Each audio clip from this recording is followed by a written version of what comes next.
Sebelum kita mulai perkuliahan hari ini, alangkah baiknya kita berdoa dulu. Fitri, pimpin doa dalam hati ya. Sebelum kita mulai perkuliahan hari ini, marilah kita berdoa. Berdoa di dalam hati, mulai.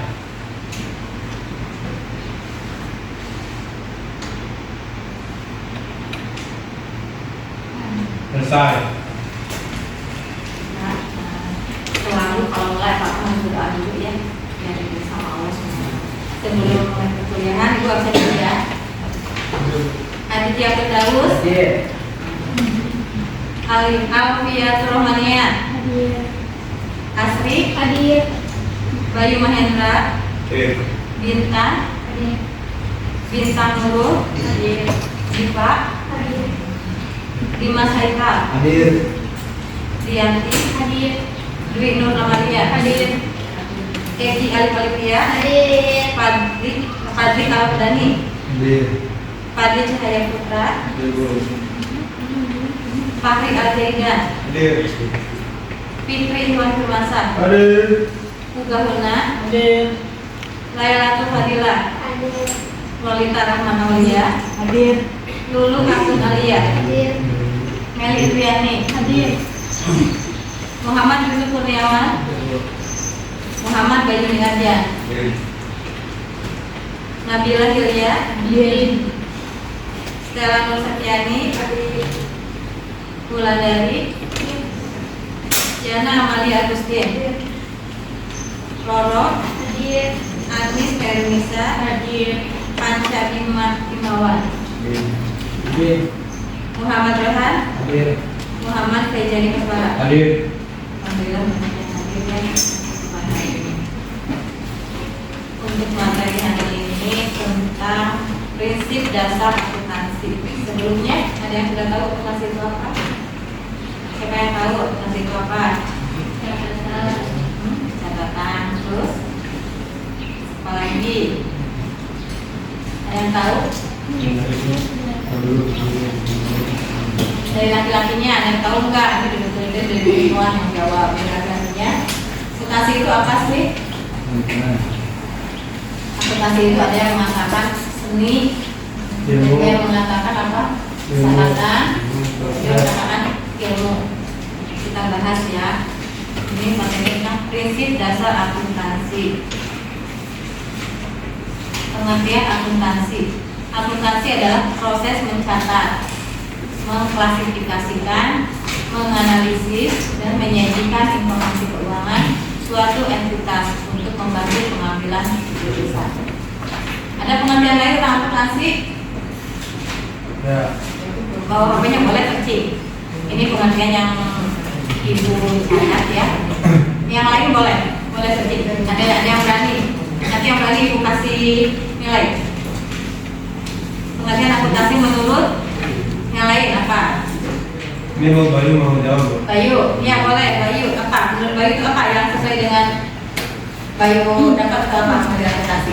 Suatu proses mengidentifikasi, mengukur, dan melaporkan informasi ekonomi untuk memulihkan adanya penilaian dan keputusan yang jelas dan tegas bagi mereka yang menggunakan informasi tersebut. Jadi pengertian akuntansi itu beberapa kali banyak ya pengertiannya, tapi pada akhirnya sama, yaitu untuk membantu mengambil keputusan. Misalnya apa tentang laporan keuangan yang disajikan dengan harapan ya. Akuntansi terus dilanjutkan dengan tujuan akuntansi. Satu, menyediakan informasi keuangan yang relevan dan handal. Relevan itu jadi bisa dipercaya ya. Laporan itu bisa dibaca juga oleh para pengguna akuntansi. Yang kedua, membantu pengambilan keputusan ekonomi. Yang ketiga, menilai kinerja dan posisi keuangan. Keempat, memenuhi kewajiban perpajakan dan hukum. Ada tiga yang lain selain yang Ibu cantumkan di sini. Tadi Bayu, siapa yang mau jawab lagi? Tujuan akuntansi. Menyediakan informasi keuangan yang akurat. Ya, menyediakan laporan yang akurat. Bayu, Rohan, terus perempuannya mana? Tujuan akuntansi. Asri kan itu. Asri, mana Asri? Mana Kak Asri siapa Sri? Ayo Sri. Jangan kalah sama anak laki-laki ya Sri. Lagi-lagi Bu. Ini Bu, Pak Adi mau jawab. Tadi mau menjawab. Katanya mau nilai ini, mau nilai bonus nih. Ayo Pak ya Pak. Untuk memberikan informasi ekonomi antara lain tentang aktivitas, tentang modal, proyek, laba, serta perubahan aktiva dan utang. Intinya penghasilan laporan keuangan. Penghasilan laporan keuangan. Asri tadi menjawab Sri. Bayu, Raihan, Asri, bantu ayo Asri. Asri apa? Boleh Suci, boleh. Tujuan akuntansi. Apa? Siapa? Ya, apa? Meningkatkan transparansi Bu. Bohong-bohong. Meningkatkan apa? Transparansi. Transparansi. Jadi harus transparan ya. Jangan ada yang ditutupi. Laporan keuangan itu harus transparan ya. Terus Asri, mana suaranya Asri? Ya Asri? Ya, apa Asri? Menghitung laba atau rugi, akuntansi menunjukkan apakah usaha mendapat keuntungan atau tidak. Ya, di laporan keuangan ini juga menunjukkan bahwa posisi keuangan itu untung atau rugi. Jadi kalau misalkan untung, berarti alhamdulillah ya. Kalau misalkan rugi, di ini lagi dihitung lagi apa sih yang menyebabkan rugi. Nah, selain Asri, siapa lagi? Tidak. Siapa? Nia, Alfiatur Rahmania. Tujuan akuntansi. Ayo saya katakan tadi apa? Sela. Ujuk.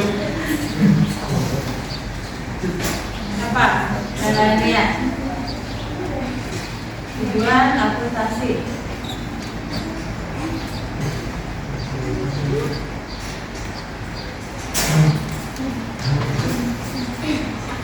Ada? Mengawasi dan mengontrol keuangan untuk mencegah penyalahgunaan uang dan memastikan uang digunakan sesuai rencana. Jadi penggunaannya tersebut disesuaikan dengan tujuannya itu untuk apa? Menghindari apa? Penyelewengan ya. Banyak terjadi penyelewengan. Ya, jadi kalau misalkan kerja memegang uang itu terus benar-benar godaannya itu banyak. Megangnya juga uang pas, kita uang pas, uang panas ya. Jadi takutnya ada penyelewengan, makanya harus ada orang itu ya. Kenapa? Pakai tempat Roblox tadi. Kenapa? Ibu lanjutkan. Tujuan akuntansi udah. Dan prinsip dasar akuntansi. Di sini ada 8 prinsip utama. Nanti ibu bahas satu-satu ya. Yang pertama entitas ekonomi. Mau dicatat boleh. Nanti kalau misalnya nggak dicatat juga ibu ya share ya di PowerPoint-nya. Yang kedua kesinambungan usaha. Ketiga biaya historis. Keempat pengakuan pendapatan. Kelima kewajaran atau objektiviti. Keenam konsistensi. 7 pengungkapan penuh. 8 mempertemukan atau miskin. Dari 8 tersebut ada uraiannya. 1 itu prinsip entitas ekonomi.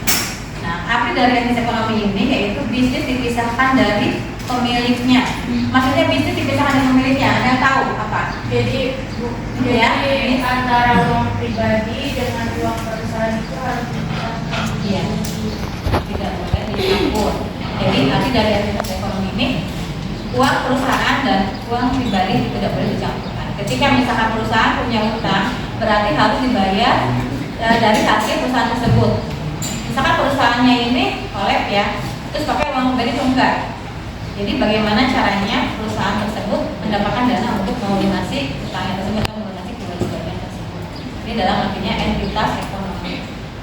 Kedua itu akuntansi hanya mencatat transaksi bisnis, bukan pribadi. Bisa juga Bayu, Tuhan, 10.000 bungkus. Boleh itu ya, itu kan beda. Karena kalau akuntansi ini hanya mencatat transaksi bisnis. Transaksi bisnis itu berarti ada ya ada apa? Seperti kelihatan apa? Transaksi yang nilainya ada apanya? Ada uangnya, ada nilai uangnya. Kalau curhatannya kayak bukan ada nilai uangnya itu apa? Biasanya Bayu ya Huga, Tangga, kalau curhat di buku diaris nyatanya.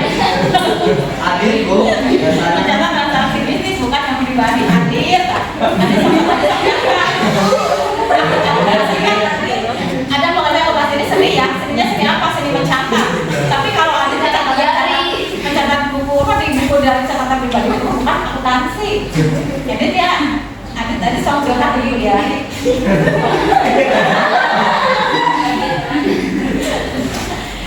Ngerti ya yang tentang prinsip entitas ekonomi? Ngerti nggak? Udah ngerti? Coba ulangi. Masih bisa dipisahkan dari pemiliknya apa enggak? Bisnis dipisahkan dari pemiliknya, maksudnya apa enggak? Jelaskan enggak? Jelas tidak? Prinsip entitas ekonomi satunya bisnis dipisahkan dari pemiliknya. Artinya apa enggak? Apa enggak? Bentar, ada di sana. Oh, bentar. Lagi mikir dulu. Bisnis yang dipisahkan dari pemiliknya dikenal sebagai perusahaan kepemilikan dan pengelolaan atau seperti ini berarti bahwa bisnis dijalankan oleh manajemen yang bisa dari pemiliknya yang dapat berupa individu, keluarga atau institusi. Jadi dipisahkan dari kepemilikan hartanya ya, antara harta perusahaan dan harta pribadi. Tiga, kedua, prinsip kesinambungan usaha. Itu diasumsikan perusahaan akan terus beroperasi dalam jangka panjang. Artinya apa? Perusahaan akan terus beroperasi dalam jangka panjang. Maksudnya perusahaan ini diusahakan jangan sampai kolap atau bahkan jangan sampai bangkrut. Jadi terus menerus dia berinovasi atau dia mengikuti perkembangan sekarang itu apa sih yang lagi tren, apa sih yang lagi viral, sehingga perusahaannya itu berkesinambungan terus menerus.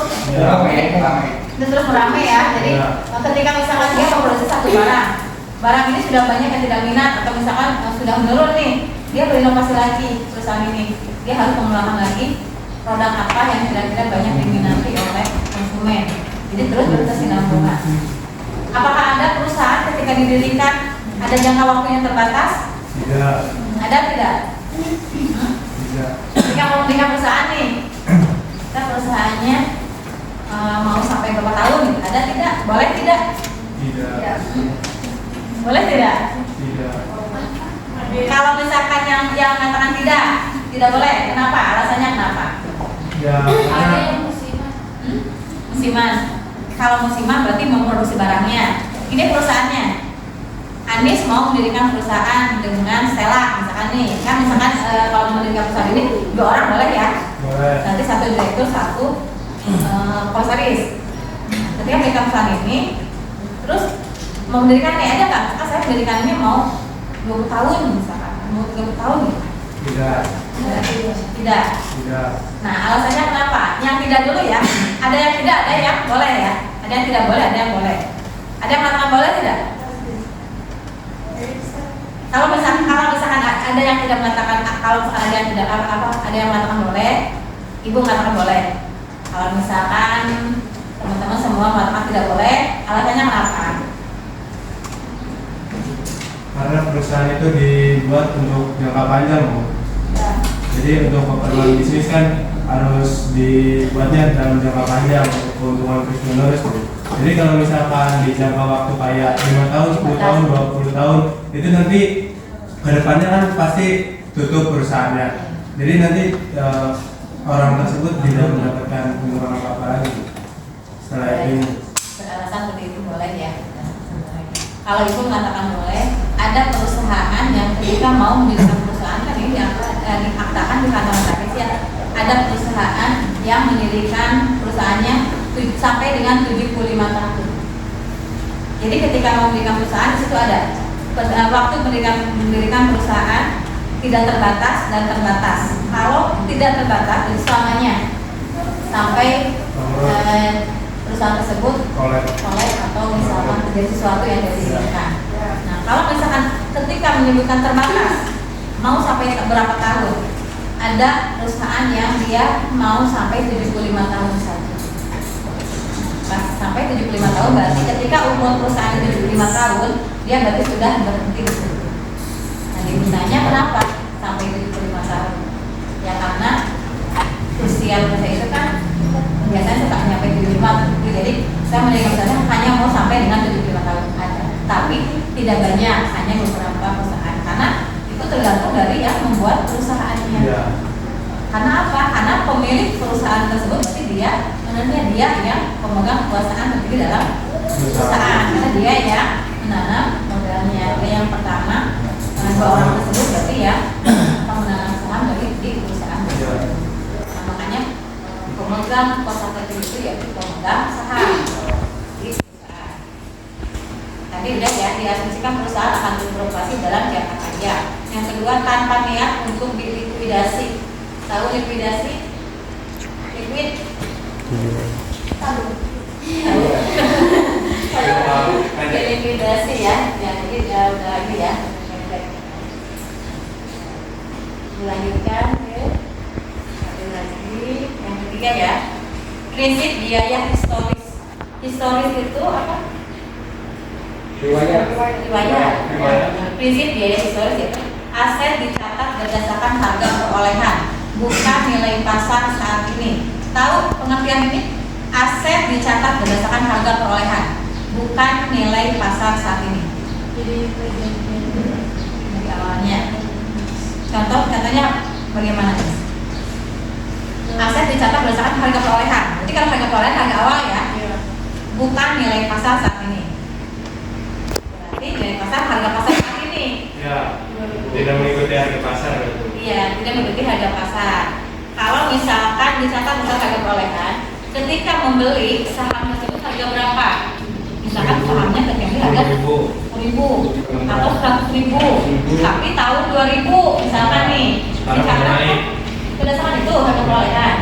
Kalau misalkan saat ini tahun 2025, mungkinkah saham dengan kasih harga 100.000? Pasti naik dengan harga pasarnya. Tapi kalau yang dicatatnya itu berarti awalnya itu 100.000. Nah, misalkan di akta jual beli sahamnya ya, akta jual beli saham kan notaris yang membuat, nah di akta jual beli saham tersebut itu harga yang 100.000. Tapi nyataannya yang belinya berarti harga yang aslinya, itu yang yang dicatatnya yang lama. Yang keempat, prinsip pengakuan pendapatan. Pendapatan diakui saat diperoleh, bukan saat uang diterima. Maksudnya apa? Pendapatan diakui saat diperoleh, bukan saat uang diterima. Ada yang bisa menjelaskan? Menjelaskan tidak? Masih ingat yang kata piutang? Ada yang tahu kata piutang? Piutang itu apa? Kayak ngutangin ke orang itu. Iya, berarti uang perusahaan yang ada di luar. Ketika misalkan hari ini ada transaksi menjual barang, tetapi dianya nggak bayar cash, dicatat tidak di akuntansi? Dicatatnya berarti hari itu maka ada pendapatan tidak? Tidak. Hari itu ada pendapatan tidak? Ada. Dicatat dulu ada penjualan barang, dicatat dulu nih penjualan barang, nilainya berapa dicatat. Tetapi belum diterima uangnya. Tapi dicatat tidak di akuntansinya? Dicatat hari ini. Ya, menjual barang. Tetapi uangnya belum diterima. Berarti kan dicatatannya apa? Piutang. Jadi pendapatan. Dari mana pendapatannya? Dari piutang. Karena uangnya belum diterima. Ini kan pendapatan diakui saat diperoleh. Jadi transaksi. Bukan saat uang diterima. Makanya di zamannya itu nanti kan pendapatan dari apa? Dari piutang.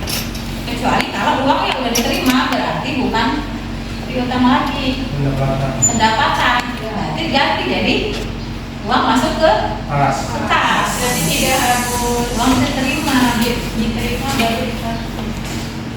Jadi ketika misalkan Anis menjual barang, terus uangnya tak langsung diterima, dicatat nggak di saat itu Anis menjual barang? Dicatat. Dicatat, pasti dicatat. Berarti ada yang bekas ke Anis. Itu ya, artinya prinsip pengakuan pendapatan. Kan kalau akuntansi ini tiap hari itu ada catatan. Nanti kalau misalkan ada dicatat lupa. Ada uang, ini catatannya apa lupa ya. Jadi tiap hari itu ada catatan. Yang kelima, prinsip kewajaran atau objektivity. Laporan keuangan harus berdasarkan data dan bukti yang objektif. Maksudnya apa? Laporan keuangan harus berdasarkan data dan bukti yang objektif. Ketika transaksi suka ada apa? Bond, nota, kuitansi, data, bukti. Nah, jadi ketika membuat laporan keuangan harus berdasarkan data dan bukti yang objektif.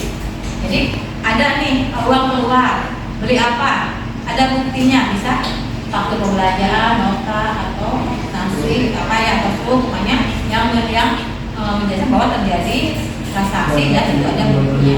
Ketika mendapatkan uang harus ada itu. Kalau misalnya tidak ada, uang keluar nih tidak ada buktinya, berarti dipertanyakan itu uang dipakai oleh siapa.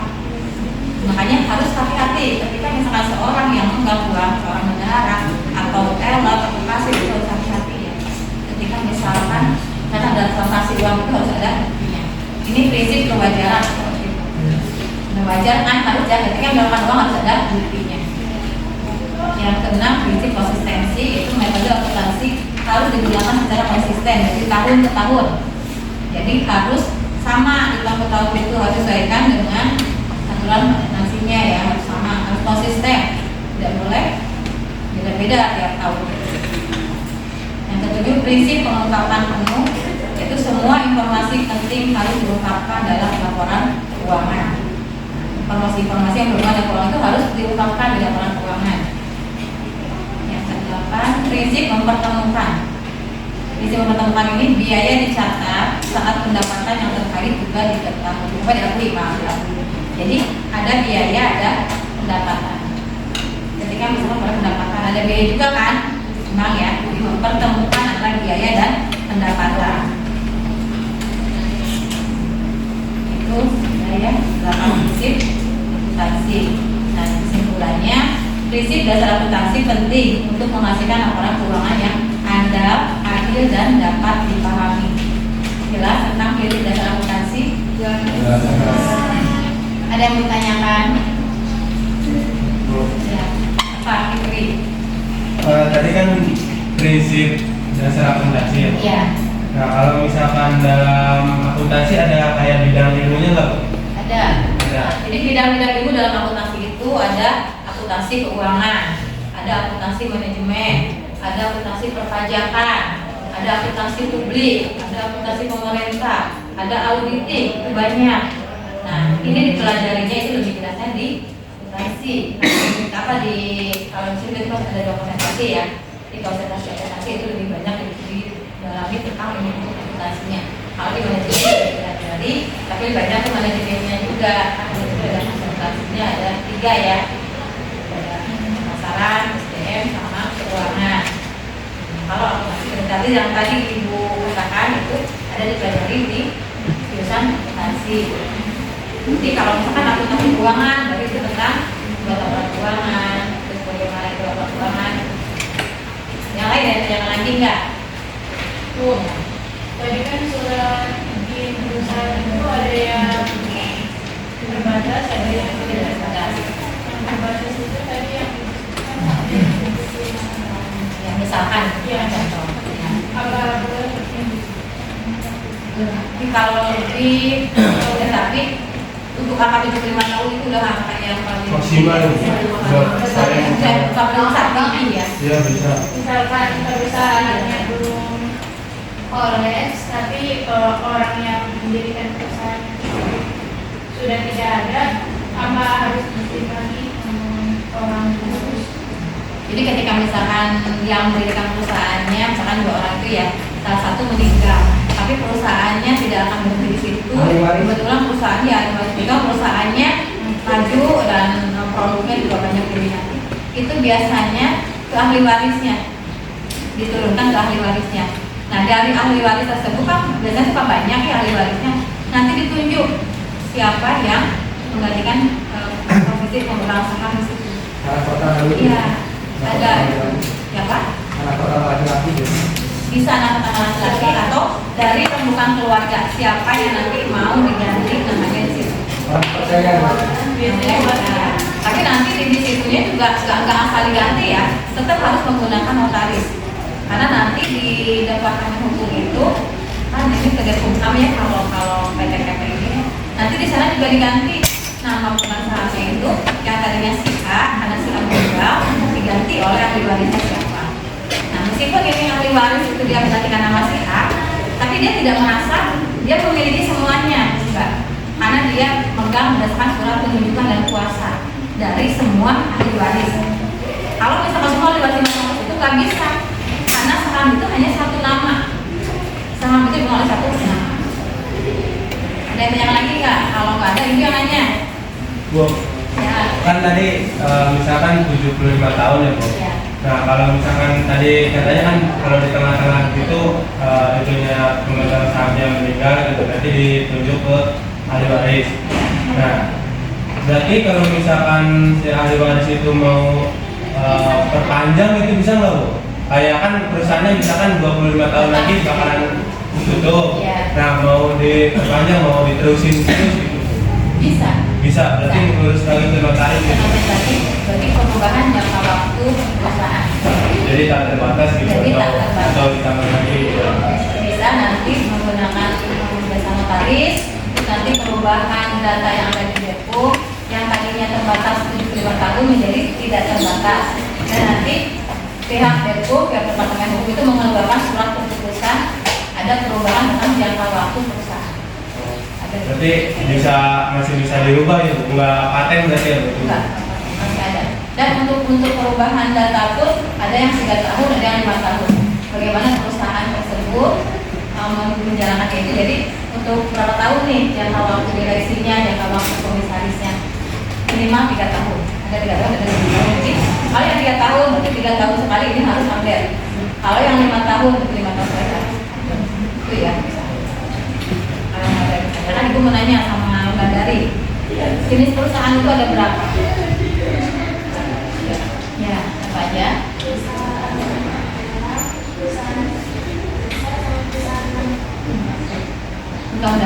dagang mungkin ya, dagang, iya. Tadi ya, yang kita kenal itu ya, ada 3 ya, perusahaan dagang, perusahaan manufaktur, dan perusahaan jasa. Perusahaan dagang berarti dia hanya membeli dari perusahaan lain, menyimpan di gudang dan menjualnya lagi. Kalau perusahaan manufaktur dia beli bahan-bahannya, dia kelola, dia jadikan barang, dijual. Kalau perusahaan jasa berarti dia menjualnya jasa. Ada lagi yang ditanyakan? Kalau ternak ikan itu maksudnya perusahaan apa? Kalau apa? Ternak ikan. Ternak? Ternak ikan. Ternak ikan? Ya, maksudnya apa perusahaan? Jadi semua peternakan ya? Kalau ternak ikan itu berarti perusahaannya kan perusahaan tadi kayak dagang, jasa, manufaktur ya. Kalau ternak ikan berarti itu dagang. Ternak ikan. Ini kan ada ikan yang kecil dulu kan? Beli yang kecil dulu kan? Disimpan terus dikasih itu dijual kan? Jadi perusahaan. Dan tanyakan lagi, kalau misalkan tidak ada tanyakan lagi untuk perkuliahan hari ini, tetap semangat semuanya. Ini kan baru di semester 1 ya, masih banyak semester lainnya. Tetap semangat. Siap untuk menjadi seorang sarjana. Apa? Bu, mau nanya lagi Bu. Sering deh. Kalau misalkan dari kan ini manajemen ya Bu. Ya. Mau tahu kalau misalkan yang masuk jurusan akuntansi itu kayak nanti lulusnya bakalan kemana gitu Bu? Kan kalau akuntansi biasanya tentang menghitung di teller atau di apa gitu ya Bu? Prospek kerjanya. Profesinya gitu, prospek kerjanya. Yang bisa akuntansi. Ya Bu. Ya, biasanya kalau jurusan akuntansi itu namanya bisa dia ditempatkan di bagian yang hubungannya dengan keuangan. Seperti di luar tadi itu duit terus kalau misalkan dia sarjana akuntansi juga tapi dia diterima ngajak nih ya dia berarti ngajar tentang akuntansi yang berhubungan dengan akuntansi. Terus misalkan dia sekolah lagi nih sarjana akuntansi, dia sekolah lagi lebih ke spesialisnya ya, sekolahnya ke misalkan ke akuntan auditing, nanti dia menjadi seorang pengaudit. Itu besar kalau bagian dia misalkan ditugaskan di perusahaan mengaudit perusahaan apa ya, misalkan mengaudit sekolah atau apa, itu transfernya.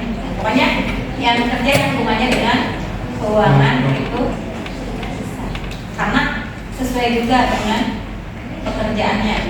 Kan bagian akuntansi itu orangnya beda dengan orang-orang hukum ya, orang-orang biasanya suka dia orangnya ya serius, fokus itu kan, waktu kerja itu kan. Karena dia itu selalu dengan berhitung. Tapi di manajemen juga ada hitungannya. Tapi ya emang tidak sehingga jadi lebih sebenarnya kalau untuk kerja itu prospeknya lebih banyak untuk yang jurusan akuntansi, lebih banyak itu. Tapi orang-orang akuntansi itu jarang ya. Kebanyakannya itu manajemen. Kenapa? Karena dipikir manajemen itu nggak dihitungan, padahal ada manajemen besar. Tapi sarjana akuntansi itu benar-benar dibutuhkan. Tapi manajemen asik. Manajemen, kalau manajemen itu kebanyakannya jadi manajer, jadi direktur. Jadi dia misalkan selesai nih tanpa harus melamar, misalkan gini, dia punya keahlian nih, dia punya skill, melamar ke perusahaan terus nggak diterima-terima nih. Bikin perusahaan sendiri dong. Iya, jangan mengeluh. Terus saya nggak ada gunanya di sini. Jangan yang itu, dia ciptakan perusahaan sendiri. Rekrut teman-temannya. Iya. Sana pengusaha aku bro. Iya. Ya mudah-mudahan nanti jadi calon manajer. Ya. Tapi kalau manajer itu ada yang banyak semua teman-teman sini ada yang bilang ada teman ada anak ya. Kalau anak kalau ibu bilang anak kayaknya nggak cocok ya, kamu udah pada cocok saya masalah. Jadi teman-teman semua ibu doakan semoga menjadi orang sukses semua. Terus harus murah senyum, jangan cemberut aja. Nanti rezekinya mau datang tuh, orangnya cemberut aja, lagi. Pokoknya harus semangat semuanya, ikuti perkuliahan, tugasnya kerjakan. Jangan sampai banyak bolos dari rumahnya berangkat ke kuliah, sebenarnya enggak ada.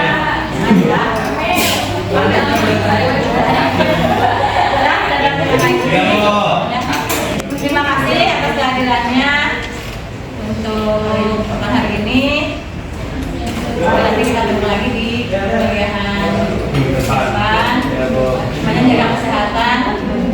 Terima kasih. Assalamualaikum warahmatullahi wabarakatuh.